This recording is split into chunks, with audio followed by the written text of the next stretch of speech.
코스피가 경기 침체 공포로 인한 미국 증시 급락에 직격탄을 맞고 하락해 2,700선이 붕괴됐습니다.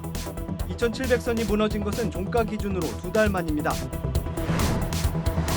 대규모 미정산 사태를 일으킨 티몬과 위메프의 기업회생 첫 신문이 오늘 오후 열렸습니다. 파산이냐 회생이냐 갈림길에 선 가운데 중소상공인들은 어느 경우에도 정상적인 상황을 받기는 어렵다는 분석이 나옵니다. 한양증권 매각 우선 협상 대상자가 오늘 중 결정될 예정입니다. 강성부 펀드로 통하는 KCGI가 유력한 후보로 거론되는 가운데 불투명한 매각 과정을 둘러싼 잡음이 커지고 있습니다.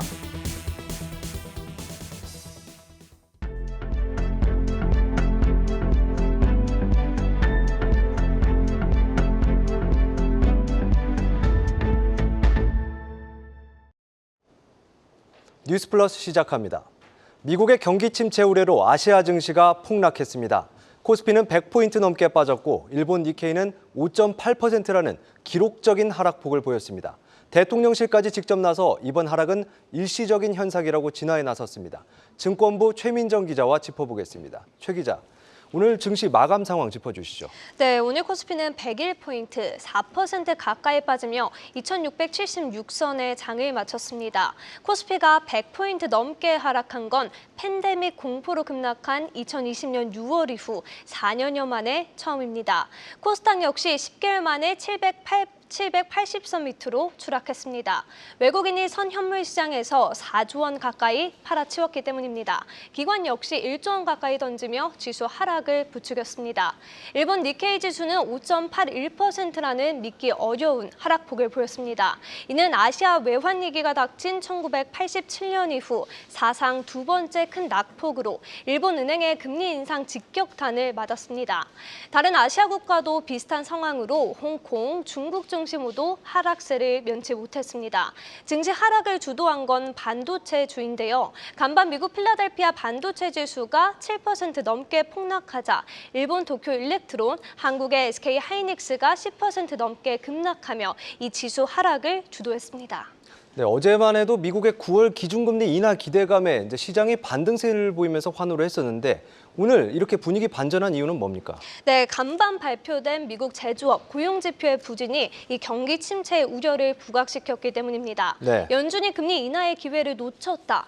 즉, 인하 시기가 너무 늦었다는 지적이 나오는 이유기도 하죠. 미국의 지난주 신규 실업 수당 청구 건수는 24만 8천 건으로 작년 8월 첫째 주 이후 약 1년 만에 가장 많았습니다. 제조업 체감 경기도 나빠지고 있습니다. 네. 미국 공급관리협회는 지난달 제조업 구매 관리 지수가 46.8을 기록했다고 발표했는데요. PMI가 50 이하면 경기 위축을 뜻하는데 넉 달 연속으로 이 50을 밑돌고 있습니다. 미국 연준이 9월부터 금리 인하를 시작하겠다고 밝혔지만 시장은 너무 늦었다고 인식을 하고 있는 겁니다. 고금리가 지속되면서 실물 경기가 침체 국면에 들어섰다고 우려하는 겁니다. 네, 증시가 폭락하면서 대통령실도 나섰다면서요. 네, 맞습니다. 오늘 박춘석 대통령실 경제수석은 네. 주식시장 급락에 대해 이런 부분은 일시적인 현상으로 보고 있고 조금 지나면 회복될 것으로 생각한다. 이렇게 전했습니다. 네. 대통령실이 증시 상황에 대해 언급하는 것은 이례적인 일인데요. 주식시장뿐만 아니라 전체 경기 상황에 대한 불안을 차단하기 위한 조치로 풀이됩니다. 증권사 리서치 센터들도 경기 침체 우려가 과도하다는 게 종합적인 의견이었습니다. 증권업계 관계자는 경기 침체가 추후에는 올 수 있겠지만 이 몇 개의 지표만으로 위험이 임박했다라고 해석하기에는 다소 무리가 있다고 언급을 했습니다. 또한 2분기 실적 발표가 이루어지고 있는 만큼 반등이 가능하다는 분석인데요. 인터뷰 듣고 오시죠. 기업 실적이 나쁘지 않은 상황이고요. 금리 인하가 조만간 단행되면서 위험 자산에 대한 투자 심리가 회복될 것으로 기대를 하고 있습니다. 네, 또 미국의 7월 고용 보고서가 오늘 밤 9시 30분 발표되는 가운데 이 지표가 전망치에 부합한다면 시장이 다시 안정세를 찾을 수 있다는 분석도 나옵니다. 네, 잘 들었습니다. 증권부 최민정 기자였습니다.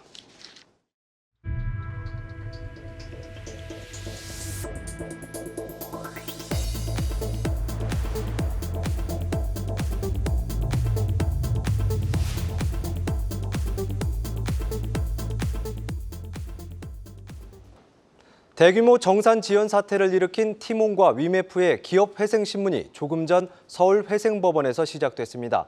오후 3시부터는 티몬, 30분 뒤에는 위메프에 대해 각각 비공개 신문을 진행합니다. 각사 대표는 법원에 출석해 회생에 이르게 된 경위와 회생 가능성 등에 대해 답변할 예정인데 현장에 나가 있는 취재기자 연결해서 자세히 들어보겠습니다. 김채영 기자 전해주시죠. 네, 서울 회생법원에 나와 있습니다.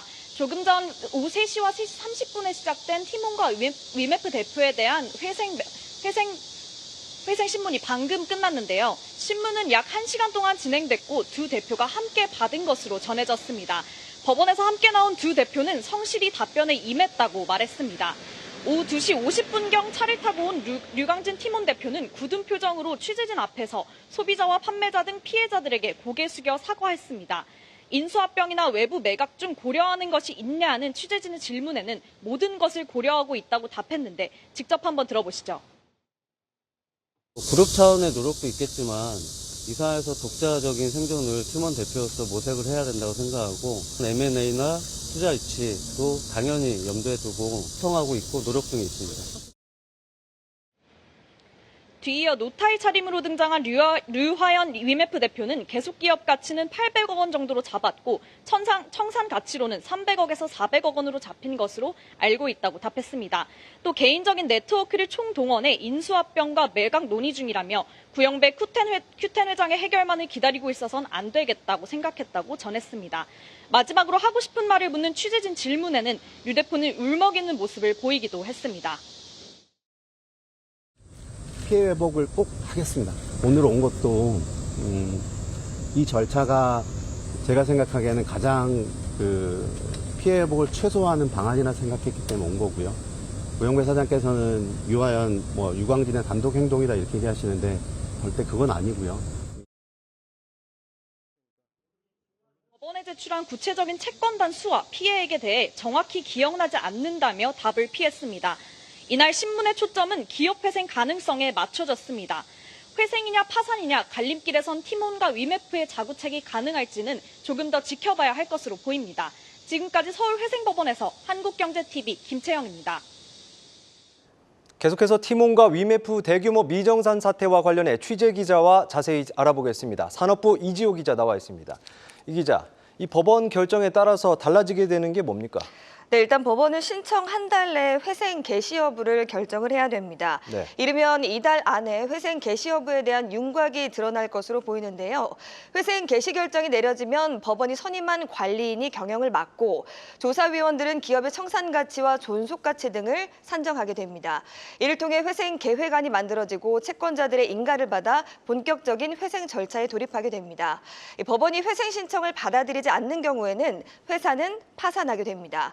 티몬과 위메프는 ARS 프로그램, 그러니까 기업과 채권자가 변제 방안 등을 자유롭게 협의하는 제도를 신청했는데요. 법조계에서는 ARS 프로그램 수용 가능성도 있을 것으로 보고 있습니다. 이 ARS 프로그램이 수용되기 위해서는 이제 채권자와 합의책, 이 자구책을 적극적으로 제시를 해야 될 것 같은데 어떤 안들이 현재 유력하게 거론되고 있습니까? 네, 일단 크게는 현금성 자산을 통한 자금 조달과 또 계열사 매각 두 가지가 거론되고 있습니다. 티몬과 위메프의 모회사죠. 큐텐그룹이 인수한 위씨가 중국에 보유한 현금성 자산 800억 원가량을 활용할 수 있습니다. 다만 구영배 큐텐 대표는 그룹이 동원할 수 있는 자금은 최대 800억 원이지만 바로 쓸 수는 없다며 중국에 여러 규제가 있기 때문이라고 밝힌 바 있습니다. 그렇다면 남은 것은 계열사 매각입니다. 티몬과 위메프를 매각하는 방안, 다른 계열사까지 각각 분리 매각하는 방안 등을 검토 중인 것으로 알려집니다. 큐텐그룹의 또 다른 계열사인 인터파크 커머스도 독자 경영을 하기 위해서 매각 작업에 나선 상황입니다. 네, 그렇다고 해도 이 엄청난 채무를 진 티몬과 위메프를 인수한다고 나설 회사가 있을까요? 네, 맞습니다. 기존에 시장에 나와 있는 11번가나 노원플러스 익스프레스 역시 인수하겠다고 나서는 적극적인 기업이 없는 상황에서 네. 이 손실액이 누적된 티몬과 위메프에 과연 누가 관심을 가지겠냐는 반응이 지배적입니다. 구영배 대표가 이번 사태를 해결하기 위해 본인이 가진 모든 것을 내놓겠다고 했지만 이런 구상도 실현되기는 어려워 보입니다. 큐텐그룹의 핵심 계열사로 꼽히는 Q익스프레스의 일부 재무적 투자자가 구 대표의 지분까지 끌어다가 매각하는 방안을 검토하고 있기 때문입니다. 이번 티몬과 위메프 사태로 큐텐그룹과 함께 Q익스프레스의 기업 가치가 훼손되는 것을 막기 위한 목적인데요. Q익스프레스 FI는 크레센도 에쿼티 파트너스, 코스톤 아시아, 매티스톤 에쿼티 파트너스, 캡터스 P, 산업은행 PE 등입니다. 이들은 전환 사채와 교환 사채를 보통주로 전환해 최대 주주로 올라선 뒤 경영권을 매각한다는 구상입니다. 네. 각종 사채가 지분으로 전환되면 지분을 50% 이상 확보하게 되고 큐텐과 구 대표 지분율은 95%에서 50% 미만으로 줄어들게 됩니다. 구 대표가 Q익스프레스의 경영권을 잃는다면 이 티몬과 위메프의 정상화길도 더 요원해질 수 있습니다. 정부에서도 이번 사태를 해결하기 위해서 움직이고 있죠. 네, 맞습니다. 이 정산기일이 다가오는 6월, 7월 거래분을 포함하면 이 피해 규모가 1조 원을 넘어설 수 있다라는 우려를 반영한 조치입니다. 정부는 총 5,600억 원 알파 규모의 유동성을 공급하고 이르면 다음 주부터 중소벤처기업진흥공단, 소상공인 시장진흥공단 긴급 경영안전자금 등의 지원 신청을 받습니다. 또 환불 처리도 적극적으로 나서는 상황인데요. 현재 피해 소비자는 위메프 티몬 대신 카드사와 피지사에서 직접 카드 결제 취소 및 환불을 신청할 수 있습니다. 다만 당장 두 회사로부터 판매 대금을 받아야 하는 업체들은 기업회상 심사 기간 동안 정산금을 회수할 수 없게 됐습니다. 현재 채무가 동결돼 있고 앞서 말씀드린 ARS 프로그램이 채택되면 최대 3개월간 회사와 채무자 간 협의를 거치게 되기 때문입니다. 네. 티몬과 위메프가 정산금을 지급해야 하는 판매자는 최대 6만 곳에 이르는 것으로 알려지는데요. 현금 유동성이 크지 않은 중소업체, 소상공인은 이 절차를 버티지 못하고 줄도산할 수 있다라는 우려도 나옵니다. 네, 여기까지 듣겠습니다. 산업부 이지호 기자였습니다.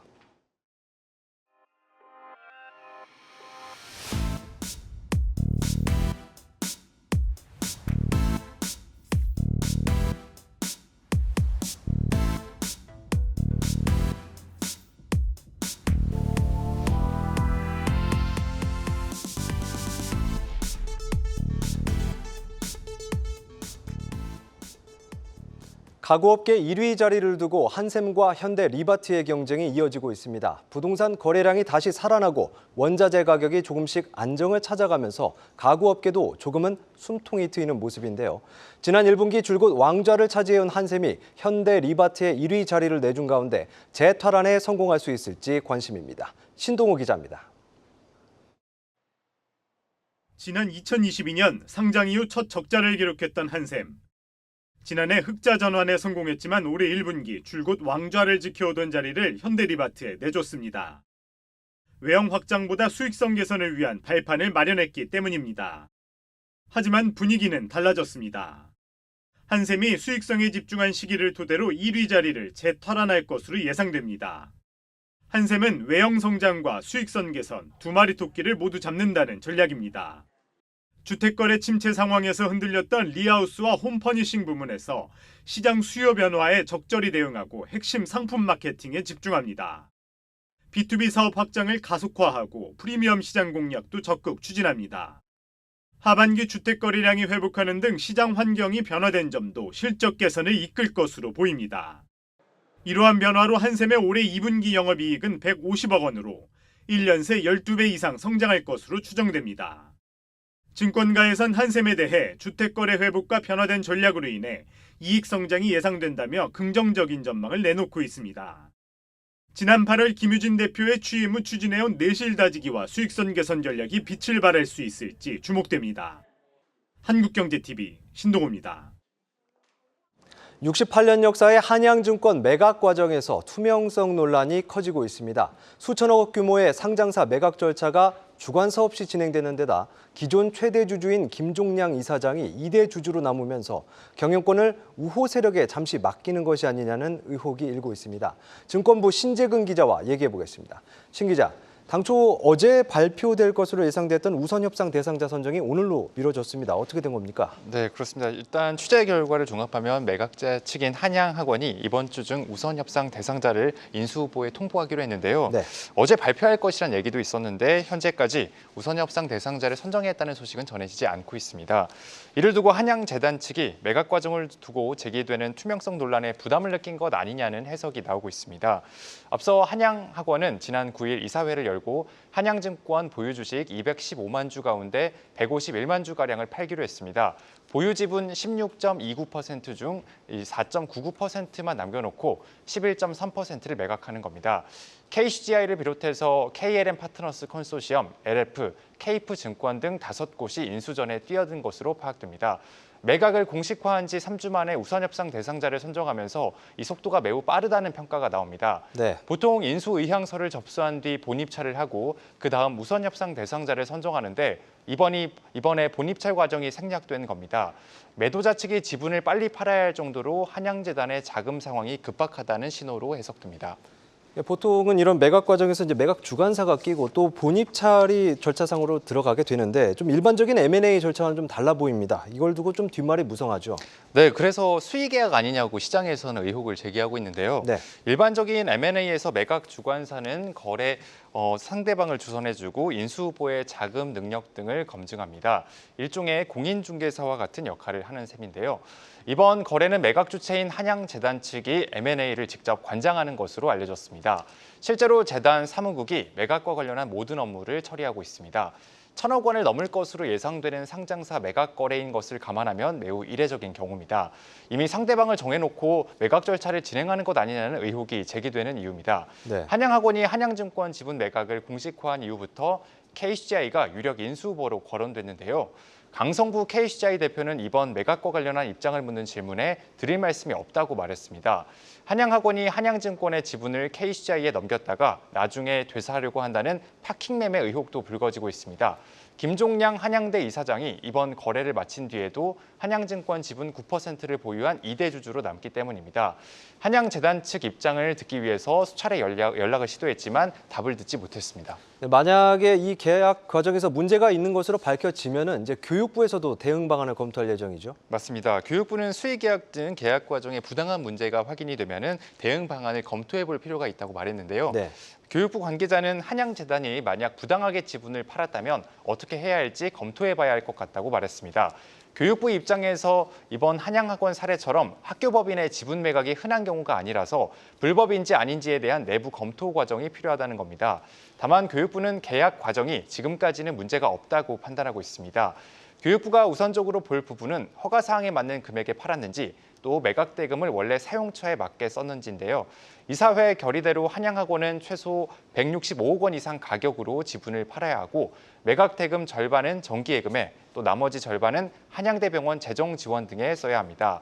결국 매각의 발단이 된 한양학원 산하 건설사인 한양산업개발에 매각 자금이 투입되는지 여부가 법 위반을 판단하는 근거가 될 것으로 보입니다.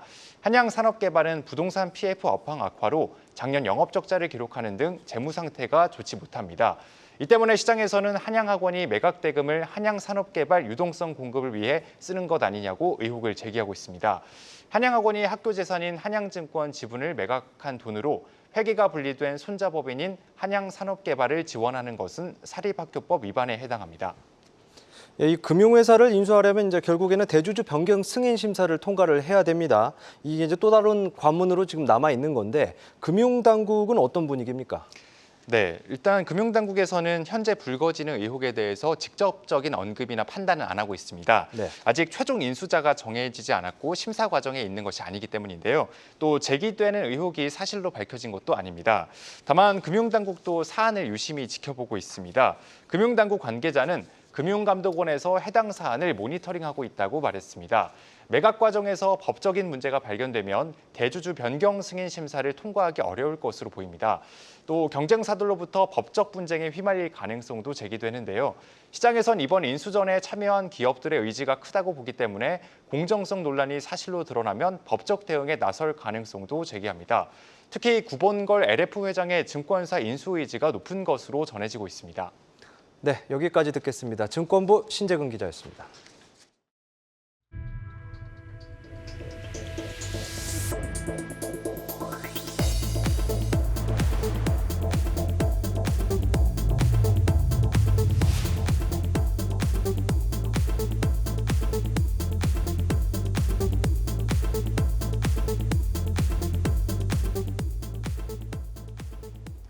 카카오그룹의 사법 리스크가 해결되지 않았지만 그룹 차원에서 추진하는 주요 신사업은 이와 별개로 계속 진행되고 있습니다.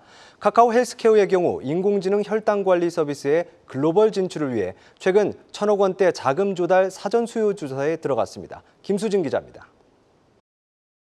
식사를 휴대전화 사진으로 촬영하면 AI가 음식의 종류와 열량을 자동으로 기록해줍니다. 연속 혈당 측정기와 연동해 실시간으로 혈당을 측정, 어떤 음식을 먹을 때 혈당이 더 오르는지 쉽게 알 수 있습니다. 카카오 헬스케어가 지난 2월 내놓은 AI 기반 모바일 혈당 관리 서비스 파스타. 당뇨병 환자 등 혈당 관리가 필요한 개개인에게 자신의 생활 습관에 따라 혈당이 어떻게 변하는지 보여주는 일종의 건강 비서입니다.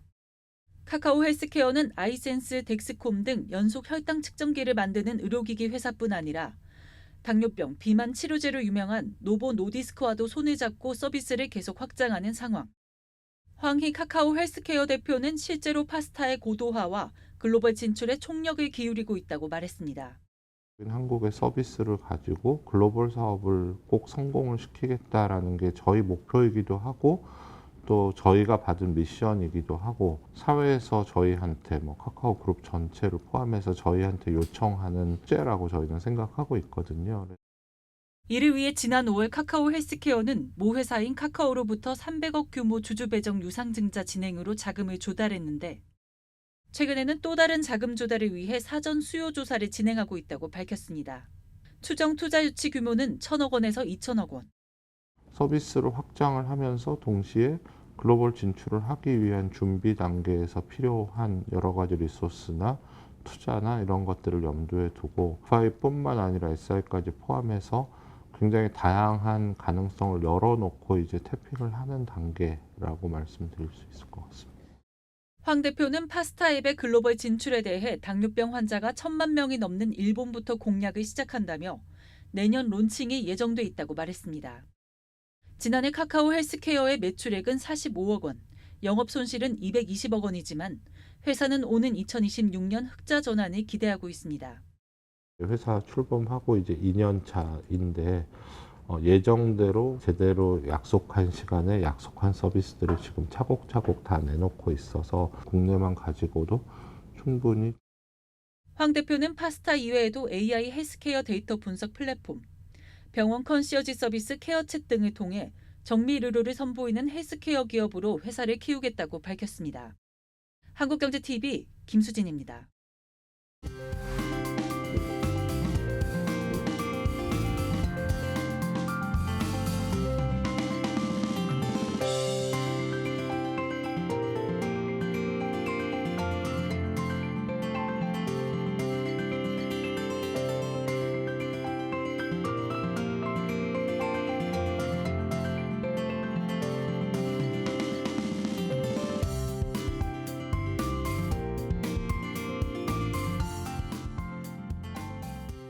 오늘 준비한 뉴스 플러스는 여기까지입니다. 함께해 주신 여러분 고맙습니다.